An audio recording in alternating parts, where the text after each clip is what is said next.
Hi everyone, and welcome to another episode of Mr. Carlson's Lab. Let's get started. Here's a neat looking old radio from around 1951. It's a General Electric Model 404. Looks really nice. They've done some really nice work in the plastic here. I think this is called a mahogany type finish. So, very nice looking old radio. So this has been on my shelf for some time. As you can see, all the dust, haven't wiped the dust off or anything, just handling it and moving it around. You can see some of it is wiped off. So do you think this thing is going to work, or do you think it's going to make smoke? So I know as much as you do at this point. Let's plug this thing in and find out. So place your bets. What do you think's going to happen? So I'm going to plug this into a current limited isolation transformer and variac supply. I guess I should make sure that the thing is in the off position. Okay, it is. All right, so plug this in. No smoke so far. So the current limited isolation transformer and variac supply will current limit out if anything really majorly is wrong with this thing. So that's the reason I have that there. I'll turn this on. Switch is nice and positive. Kind of the actual volume shaft is a little loose. Let's see if I can see any action in the... Oh, I do see something in there glowing. So that's a good sign.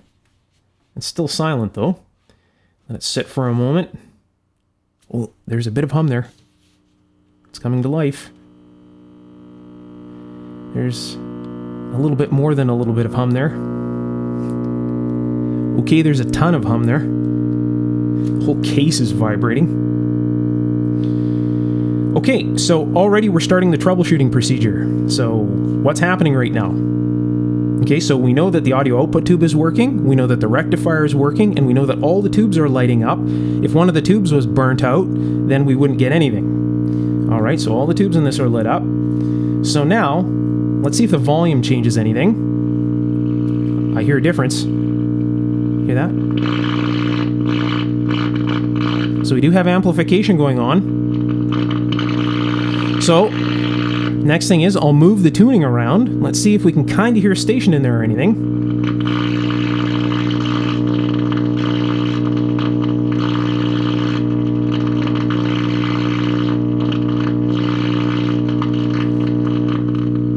That is very loud. So you can see that we're actually, it's trying to receive a station, but of course, the hum is so loud, you can hear it kind of just mixing and making all sorts of interesting noises.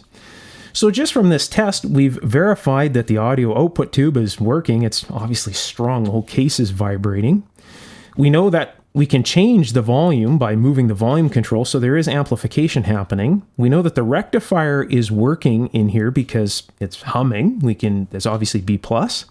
And we know that all the vacuum tubes are lighting up inside this thing because if one of the tubes is burnt out, this is like an old Christmas tree set. That's the way that the tubes are in here. If one of the light bulbs burns out, none of them light up, right? It's the same thing with one of the tube filaments. If one of the tube filaments in this radio burns out, none of them light up and we don't get anything.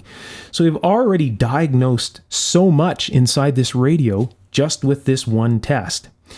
Now, it's never a good idea to purchase a radio like this and plug it directly into a wall right away because there is no current limiting happening.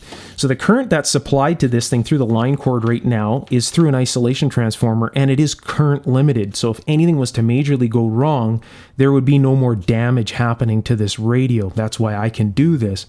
So just a word of caution, if you like these older radios and you purchase one of these things and you want to just plug it in, refrain from doing that. Or if you get the thing repaired, it's going to end up costing you more money because you can damage tubes and many more components inside this thing. And of course, it's not safe to do that as well, right? All right, so we know the thing somewhat works. So it's kind of in the middle somewhere. So what does this do? Well, this gives us something to troubleshoot together. So let's open this thing up and let's just replace the components that are needed to make this thing come back to life again. And then down the road, we'll end up restoring this whole thing together as well. So we'll get a couple videos out of this thing. Should be a lot of fun. So I'll get some tools and let's diagnose this thing together and find out why it's doing this and see what we need to replace to make it work decent again. All right, let's open this thing up. So the first thing I want to do is pull the knobs off of this thing. Wow, those are on there. Well, that is on there tight. All right, nice, decent, solid plastic. Doesn't look like it's cracked or decaying at all. Noisy. really hard plastic. Sounds like I'm just slamming these against the bench, but they're just touching the bench and they make a lot of noise. All right, so on the bottom, yeah, 1/4 inch. Let's see, here. They're not all that incredibly tight.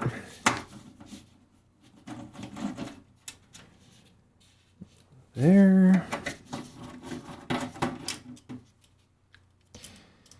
Okay, so this will probably just slide out now. So let's hold this here. Let's see if I can just slide this out. Oh, it's coming out. Oh, it's filthy. And it's being held by the speaker leads in there. There's a metal bottom sliding around in there as well. See those little speaker leads right here? So I'm going to... No, it looks like they're just stuck on there, so I don't think I have to desolder them. It's kind of nice. All right. I'm in. That has a nice metal bottom. You don't see that very often in these radios. Let's move that off to the side. It's looking really nice. The speaker looks fantastic. Get that out of the way. 1, 2, 3, 4, 5, 6. 6-tube set. Fancy stuff. All right, taking a closer look at the bottom portion of the radio. Do you want to take a guess at how many components have been replaced in this radio over time? If you want to take a count or take a closer look and then take a guess, pause the video now and do your count and try and spot as many odd components as you can. And when you unpause the video, I'll explain what's been replaced over time. All right, so we first saw this one here look like it had been replaced. That one stuck out like a sore thumb. And so does this one right here. So this Conbro capacitor is definitely not original. I see an electrolytic capacitor down here that's been added over time. I see right under the audio output transformer, you can see this red writing on this darker colored capacitor down here. That is a Sprague capacitor with red writing. The red writing indicates that it's a dye film capacitor. It's not a paper and foil capacitor. If this was paper and foil, the writing would be yellow. So these are a relatively low leakage style capacitor. So still a pretty decent capacitor. If you find these things in pieces of equipment, it's nothing to really fear. Nothing like these things. These things are horrible. I'll explain that in a moment. So what else do you see that might have been replaced in here? Well, if we look at this capacitor, the main filter capacitor, this is in this little clip and it fits quite nicely. But what's odd about this? Look at this thing here. This is designed to be screwed to a chassis. So unless they installed this capacitor here and just left this clip on, which I really can't see them doing because this can slide around over time and slide into circuitry and cause, short circuits and things like that. See if it's loose. Sometimes they are. Oh, it is. That's very loose. So chances are this has been replaced over time and the technician that put this in here didn't end up taking this clip off. They just left it here, which is really silly because, again, this can just slide around and short out things in here. So chances are this has been replaced as well. And all the rest of it looks like it could be relatively original. So these are the original wax capacitors. These will definitely all be faulty by now. So in a restoration, these would all need to get replaced. And of course, all the resistance values would need to be checked and everything like that as well. But in this video here, what we're going to do is we're just going to get this thing working so we can see how well it works with just the minimal amount of components replaced. So what do you think in here would need to be replaced to make this radio come back to life again? Well, we know this radio is humming extremely loud. And what component in here or components will take that loud hum away? Well, that would be a filter capacitor. And the filter capacitor is this device right here. So what I'm going to end up doing is I will get a tester and let's just test this filter capacitor and let's see how much capacitance there is. If we take a look here, we can see that it's rated at 50 microfarad and 50 microfarad. So there's two parts inside this capacitor. So we have a common lead here, which are a negative lead, which is this black here. So it's common between the two capacitors. And then we have a red lead here and a red lead here. So this lead here to this lead here will be 50 microfarad, and this lead to this lead will be 50 microfarad. So what we'll do is we'll end up attaching a tester here and going to this lead into this lead. And let's just see what ends up happening. I'll go get that tester and I'll be right back. Before I go about attaching my meter into circuit here and testing to see if this capacitor is okay, I'll explain more about testing these capacitors in circuit in a moment. I definitely want to make sure that this capacitor has no charge on it, because if there is a charge on this and I have this in the capacitance setting, I can damage the meter, and I definitely don't want to do that. And that goes for any capacitance meter. If there's a charge left on the capacitor, you can destroy your meter. So you need to always make sure that the capacitors are safely discharged, not only for your meter safety, but for your safety as well. Now this is completely disconnected from the AC in line, and everything has been off for quite a while. And to tell you the truth, I'm pretty sure that this capacitor is bad, but you know what? You can never be too safe. So what I'm going to do is I'm just going to make sure that that capacitor is safely discharged. Now, this is a capacitor discharge device that I've designed and released on Patreon, and it safely discharges capacitors. There's two red LEDs on the top here. If one of these LEDs glows, depending on the polarity, right? If one of them glows, there's still a charge on there. When the LED goes out, the circuitry inside this box has safely discharged that capacitor. There's also carry-through leads on this box as well, so you can have an external DMM off to the side that will read as well, so you can actually watch the numbers fall if you don't want to rely on the LEDs alone. So what I'm going to do is I'm going to attach the test leads across one portion of this capacitor right now, and keep an eye on those red LEDs. If you see one of those red LEDs glow, you'll know that there is a charge on this cap. So here we go. And there's nothing there. Okay, so I'll go over to the other section of this capacitor. Keep an eye on the LEDs. And there is nothing there. So I kind of figured that, but you know what? Again, you can never be too safe. So move that out of the way. So what I'll do is I'll put this onto the capacitance setting, turn on the backlight to get rid of some of the glare. Now, in order to test an electrolytic capacitor in most cases, the lead of the capacitor, you can leave the common in circuit, but the actual capacitor leads, the positive leads, should be removed from circuit in order to get an accurate reading, because resistance in the circuit itself can cause, basically a false reading on your capacitor tester. So here's a little trick. If the capacitor is going to be open or close to open, the meter will read low. Now, we figure that this is most likely going to be open, right? Because it's humming, so there's basically no capacitance there. If the meter reads very high, so it goes into OL, or say it, in this case, the programmers of this meter had a sense of humor. Here, I'll show you. So if I hold these leads together for a second, you'll see it'll say ouch. So they had a sense of humor. So instead of saying, oh, well, it says ouch. But at any rate, if it says ouch, that means that it's taking too long to charge and it's beyond a limit. And if it's beyond that limit, that means that this capacitor may be good. So in order to verify that, I will have to remove one of the leads. So I can do this quickly first, and this will just, tell me if it's open or not, which I kind of suspect it is. Okay, so I'll attach this here, and we'll test one capacitor here. Let's see what the meter says.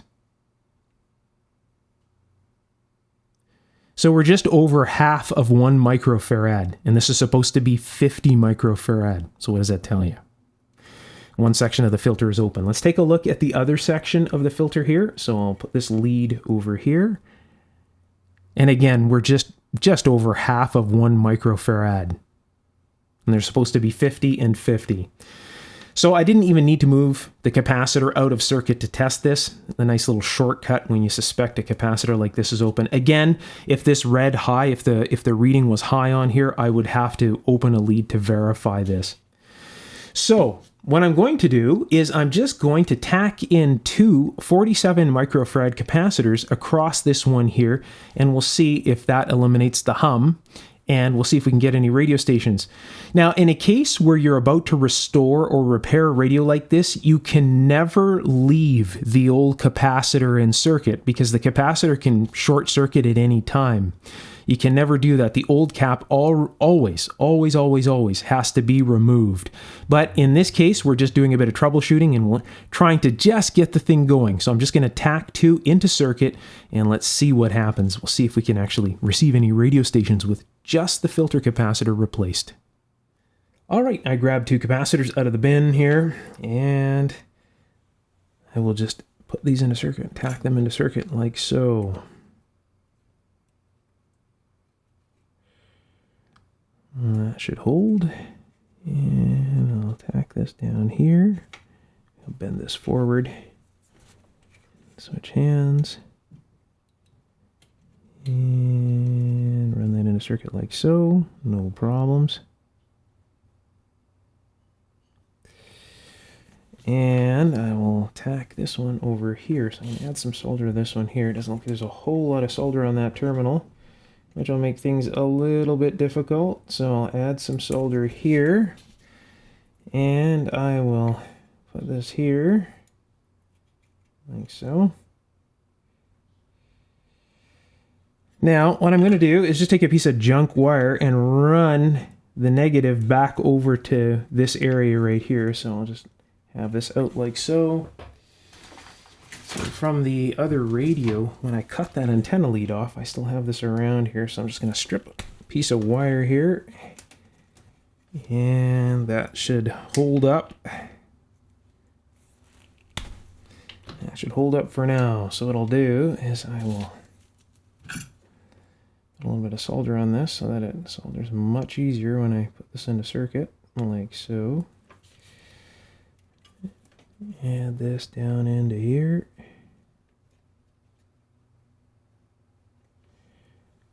Alright, and then there's this end that I need to do as well. Hopefully that'll stay somewhere where I can solder it okay. So it wants to go right on top of that capacitor. Look, it's aiming for it. It wants to go there. Alright, just stay. Look at that. It's going to be difficult. Okay, so I'll hold the solder with this hand, and I'll do this.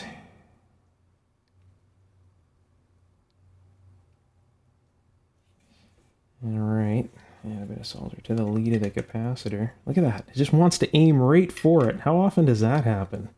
It's like winning the lottery. Usually the wires want to go everywhere except the place where you want to solder them. Okay, so that's looking pretty good. Okay, so let's put this here. Just have that there like so, and bend that over there. Move that out of the way. And I will turn this the other way around. And let's see what happens. I guess I'm going to need to attach that speaker from here as well. And I'm going to probably need some jumper clips to take these wires over to the speaker cabinet over here. So I'll be back in just a moment. I'm going to have to grab some alligator clips and run that over to this other cabinet. I have the 2 speaker leads attached right now. So what do you think's going to happen? I'll plug this back into my current limited isolation transformer variac supply. Turn that on. And I'll turn some of the lights off here so we can maybe see some of the tubes glow. Turn this on. So that's obviously what we were seeing through the back, is the lamp for the dial there. The tubes are starting to glow. Now this is a 6-tube set, so it has a preamplifier stage. The reception in the lab is pretty bad without the 369 antenna attached to anything, so hopefully this will receive something, if it even does come to life. These out of the way. Warm up. Oh, it's coming to life.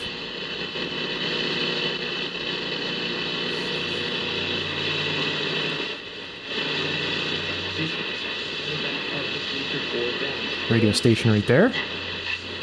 BDC is better.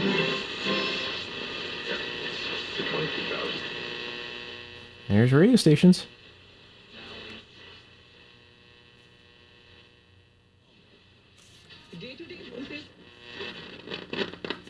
Oh, that VR is horrible.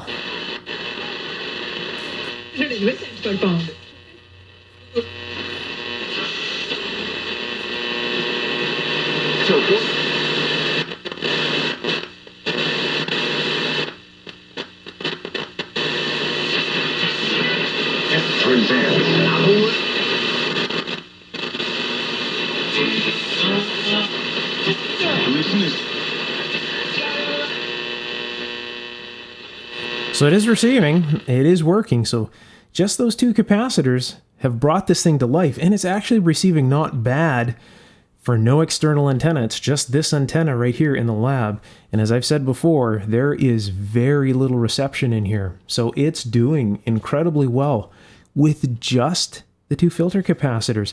If I was to couple in the 369 antenna, I'm sure the entire band would be full of radio stations with just those two parts replaced.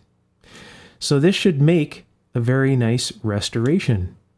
So that's all it took so far, and it's actually working very acceptable. So I'll just turn this off. Actually, you know what? I'll give it full line voltage. That one there, wrong switch. And we'll see what happens. See if that increases the sensitivity even more. Let's try that. Colorado, we were born and raised.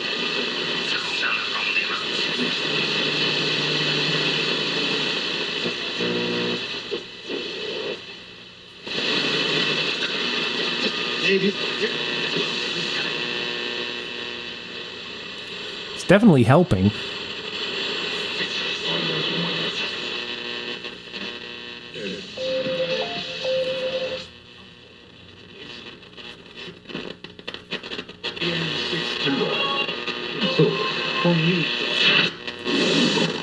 Wow.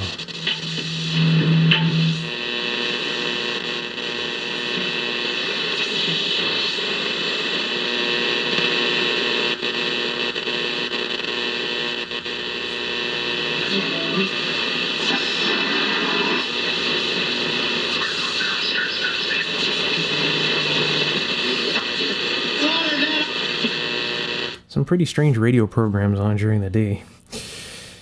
So, anyways, it's working very well. Just shut everything off here. Again, very few components replaced, and it came right back to life. Now, don't think that repairs can be done this easy. In order for this thing to be reliable, all of those wax capacitors on the underside, so let's turn the lamp back on up here. So all of these need to go, and all the other values need to be verified as well in order to make this, very dependable and of course work the best that it can. So with just those two filters, the thing just came right back to life. Not too bad. This will make a wonderful restoration. So I hope you enjoyed this troubleshooting procedure. If you're enjoying my videos, you can let me know by giving me a big thumbs up and hang around. There'll be more videos like this coming in the near future. We'll be taking a look at vacuum tube and solid state electronic devices alike. So if you haven't subscribed, now would be a good time to do that as well. If you'd like to be notified as soon as I post a new video, don't forget to tap that bell symbol. If you're interested in taking your electronics knowledge to the next level and learning electronics in a very different and effective way and gaining access to many of my personal electronic inventions and designs, you're definitely going to want to check out my ongoing electronics course on Patreon. I'll put the link just below the Show More tab below the video's description, and I'll also pin the link at the top of the comments section. So if you click on the link, it'll take you right there. All right, until next time, take care. Bye for now.